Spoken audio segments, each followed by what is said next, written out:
Pak Salam, Pak Eka, buka gitulah Honda Pak Salam. Pengen tahu wawancara Pak Salam lihat. Gimana masalah corona kah? Buka gitulah Honda Pak Salam.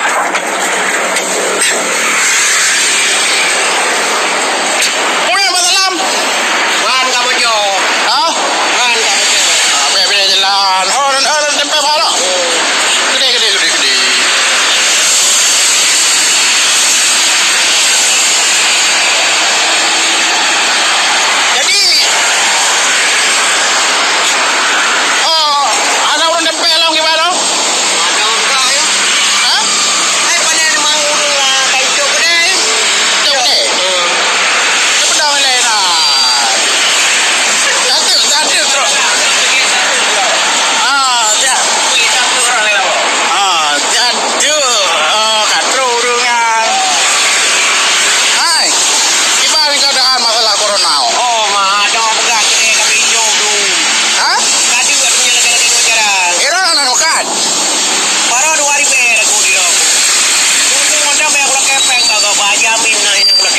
Subsidi dari pemerintah itu ya.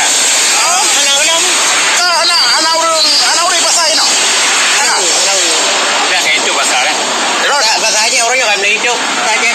Orang nan muka undang. Ayo, rencana aku nak muka man bahan mono. Yo, kan undang kau aja.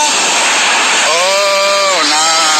Jadi gimana harapan Ron ke pemerintah Aceh gimana? Situ kali. Harapan punya lagi ada Aceh. Jadi tengok kahana neundan. Gelang surau ketare mendang kaji. Apa yo. Dilo anak yang bendu lah mentiro. Oh dari pemerintahan aja benduan lo. Oh, untuk sementara yo orang kalau. Makanya untuk orangnya kalau. Haji nak sampaikan betul harapan Ron ke pemerintah Aceh, ke Bapak PLT, ke Pak Bupati.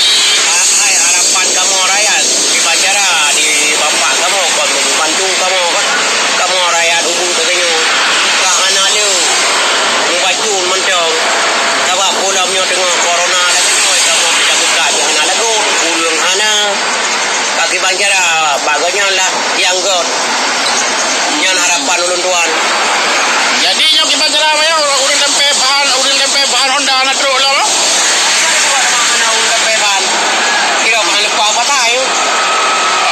Tapi kan nepres lihat.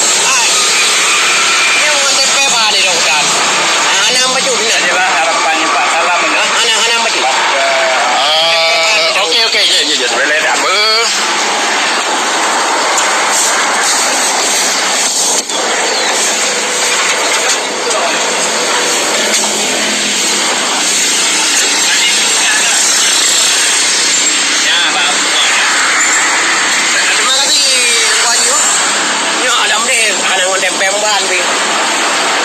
Okey ke tempat Salam nepres Honda no.